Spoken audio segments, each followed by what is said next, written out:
আল্লাহ পাক আমাদেরকে একটা জীবন দিয়েছেন, আমাদের এই জীবনটা এলোমেলো কাটানোর জন্য নয়, ঠিক কিনা বলেন? আরে কিছু মানুষ তারা তো আল্লাহর দেয়া এই জীবনটাকে আল্লাহর রাস্তায় শেষ করে দেয়, সুবহানাল্লাহ বলেন। আবার কিছু মানুষ আছে তারা এই জীবনটাকে আল্লাহ পাকের পক্ষ থেকে নিয়ামত পাওয়ার পরে এত সুন্দর একটা জিনিস আল্লাহ দিয়েছেন, জীবন দান করেছেন, এটাকে আল্লাহর রাস্তায় ব্যয় করবে না। দুনিয়ার ভিতরে এসে দুনিয়ার মোহে পাগল হয়ে সম্পদের পিছনে ঘুরবে, আর দুনিয়ার পিছনে ঘুরবে, দুনিয়ার মোহে পড়ে পাপাচারে লিপ্ত হয়ে তার এই সুন্দর জীবনের সময়টাকে নষ্ট করে দেয়। ভাই, শরবত বানানোর জন্য আমরা বাজারে দেখি বরফের টুকরা বানায় রাখে, এই বরফের ভিতর থেকে যে ফোটে ফোটে পানি পড়ে, ঠান্ডা পানি পড়ে, এটা কিন্তু যদি গ্লাসের ভিতরে শরবতওয়ালার গ্লাসের ভিতরে পড়তে পারে, এটা চিনি দিয়ে লেবু দিয়ে সুন্দর করে 10 টাকা বিক্রি করে এটা দাম হয়ে যায়, মানুষ আদর করে কাঁচের গ্লাসের ভিতরে খায়, সুবহানাল্লাহ বলেন। আবার দেখবেন কিছু পানি আছে শরবতের ভিতরে থেকে গলে গলে শহরের ভিতরে যে রাস্তার ড্রেন আছে, এই ড্রেনের ভিতর দিয়ে ময়লা আবর্জনার সঙ্গে মিশে যায়। এই পানির কোনো মূল্য নাই, এটা নোংরা পয়লা, এটা মানুষ খাইতে চায় না, দেখতেও চায় না, গন্ধ বের হয়। যেই পানি শরবত বরফের টুকরা থেকে শরবতের গ্লাসের ভিতরে ঢুকে গেল, এই পানির মূল্য আমরা বাজার থেকে 10 টাকা 20 টাকা, ক্ষেত্র বিশেষ ভালো করে রেস্টুরেন্ট খাইতে গেলে এক বেলার শরবত আমাদের কাছ থেকে 200 পর্যন্ত টাকা নিয়ে যায়, ঠিক কিনা বলেন? আমার আপনার জীবন শরবতের ওই পানির ফোঁটার মতো। কিছু বান্দা তার এই জীবনটাকে আল্লাহর রাস্তায় কাটিয়ে দেয়, আর আল্লাহ পাক খুশি হয়ে তার জন্য এই জমিনের 10 ডবল একটা জান্নাত দিয়ে দেয়, সুবহানাল্লাহ বলেন। সর্বশেষ যেই বান্দে আল্লাহর জান্নাতে যাবে, এই বান্দার জন্য, এই বান্দির জন্য আল্লাহ পাক রব্বুল আলামিন এই জমিনের 10 ডবল একটা জান্নাত রেডি রেখেছেন। বান্দা জাহান্নামের আগুনের ভিতরে পড়বে আর চিল্লা চিল্লা কাঁদবে, ইয়া হান্নান ইয়া মান্নান, মালিকের নাম ধরে ধরে মায়া করে ডাকবে। অনেক বছর পরে, 1000 বছর পরে আল্লাহ ডাক দিয়ে বলে, গোলাম তুমি আমাকে কেন ডাকো? কি হয়েছে তোমার? কি দুঃখ তোমার? আমাকে জলদি করে বলো। তখন বান্দা যখন আল্লাহ পাক ডাকের সাড়া দিয়েছেন, তখন বান্দা বলে, আল্লাহ 1000 বছর ধরে তুমি আমাকে জাহান্নামের আগুনে পুড়িয়ে পুড়িয়ে আমার শরীর না, আল্লাহ আমার দেহ নষ্ট হয়ে গেছে, আল্লাহ আমার কলিজা পুড়ে গেছে, আল্লাহ গো এই জাহান্নামের আগুনে পড়তে আমার বড় কষ্ট হয়, তুমি যদি একটু মায়া করে, একটু দয়া করে আল্লাহ জাহান্নামের ভিতর থেকে বের করে একটু যদি গেটের কাছে রাখতাম, আমি বড় খুশি হয়ে যেতাম। আল্লাহ ডাক দিয়ে বলে, বান্দা জাহান্নামী, তুই জাহান্নামের আগুনে পড়ো, এখন জাহান্নাম থেকে তোমাকে বের করতে হবে, আমি তোমাকে বের করব, কিন্তু বান্দা খবরদার, তোমার আর কোনো দাবি কিন্তু আমি পূরণ করব না। বান্দা তখন ডাক দে, মানে আল্লাহ এর সাথে ভাগ্য আর কি হতে পারে, আর ভালো কি হতে পারে?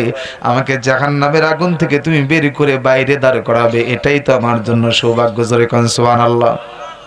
তখন আল্লাহ বলেন, ফেরেশতার দল, যা যা আমার বান্দাকে জাহান্নামের আগুন থেকে বের করে দে। যখন জাহান্নামের আগুন থেকে গেটের সামনে বের করে দিছে, জান্নাতের ভিতর থেকে ঠান্ডা এসির বাতাস বের হইতেছে, জোরে বলেন সুবহানাল্লাহ। জান্নাতের সুন্দর সুঘ্রাণ বের হয়ে বান্দার নাকে লাগে। তখন বান্দা একটা ডাক দিয়ে বলে, প্রভু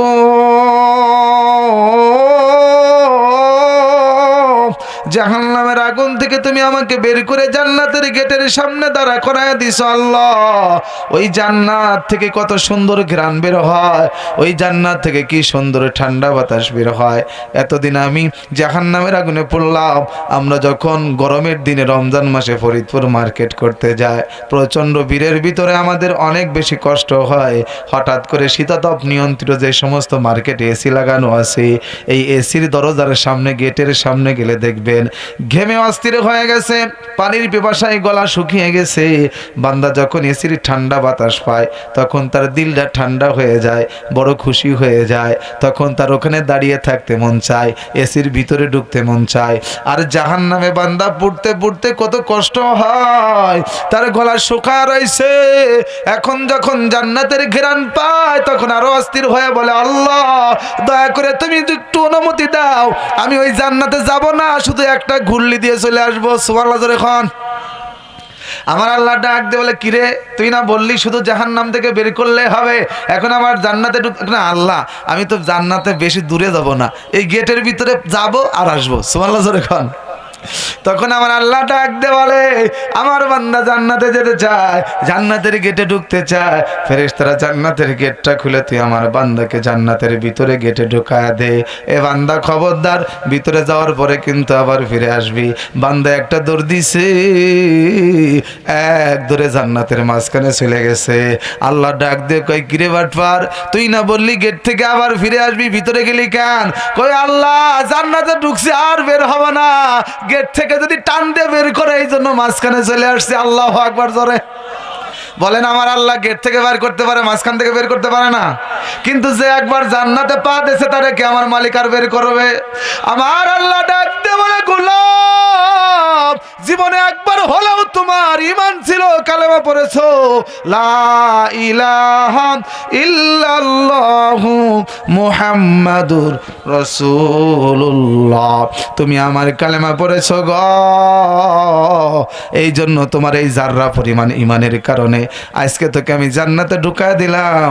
ও বান্দা তবে মনে রাখ, এই পৃথিবীর 10 ডবল বড় একটা জান্নাত তোরে দিয়ে দিলাম।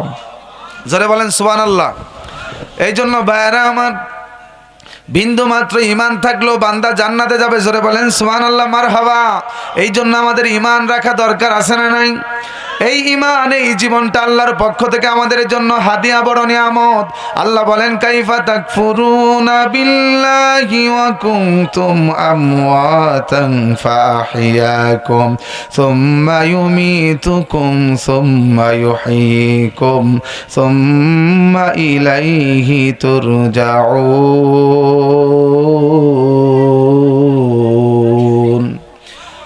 ও বান্দা বান্দিদের শোনো, আমার সাথে নাফরমানি করো না। তোমার জীবন দিয়েছে আমি আল্লাহ। বলেন তোমাদের জীবন দিয়েছে কে? আমার আল্লাহ আমার জীবন দান করেছেন। এই জীবন যদি আবার কখনো আল্লাহর রাস্তায় দেওয়ার সুযোগ আছে, পিছনে তাকানোর সময় নাই। ঠিক না ধরে বলেন মুসলমান। এই জন্য আল্লাহর খাঁটি প্রেমিক যারা, আল্লাহর বড় পেয়ারা বান্দা বান্দি যারা, তারা 24 ঘন্টায় তাকিয়ে থাকতো কখন আল্লাহর পক্ষ থেকে ডাক আসবে, আর আমি আমার জীবনটা আল্লাহর জন্য কোরবানি করে দিব। ভাইরা আমার, যারা আল্লাহর সাথে সম্পর্ক করেছেন, যারা আল্লাহর জন্য পাগল হয়েছে, রাসূলের জন্য পাগল হয়েছে, তাদের কাছে এই দুনিয়া থেকে আল্লাহর প্রেমটাই বড়, তাদের কাছে এই দুনিয়া থেকে রাসূলের প্রেমটা বড়, তাদের কাছে এই জমিন থেকে কোরআনের প্রেমটাই সব থেকে বড়। জোরে বলেন সুবহানাল্লাহ। তবে আমার ভাইরা, যারা বুঝেছে তারা জীবন দেওয়ার জন্য 24 ঘন্টায় বড় পাগল। নতুন বিবি ঘরের ভিতরে আছে, সেই জন্য তার কোনো মায়া নাই, ঘর বাড়ির মায়া নাই, জায়গা জমি সম্পদের মায়া নাই, অন্তরের ভিতরে প্রেম একজনের, তিনি কে? ওয়ালা তাকুলু লিমান ইয়াকতালু ফি সাবিলিল্লাহি আমওয়াত বাল আহইয়াউ ওয়ালাকিন লা তাশউরুন।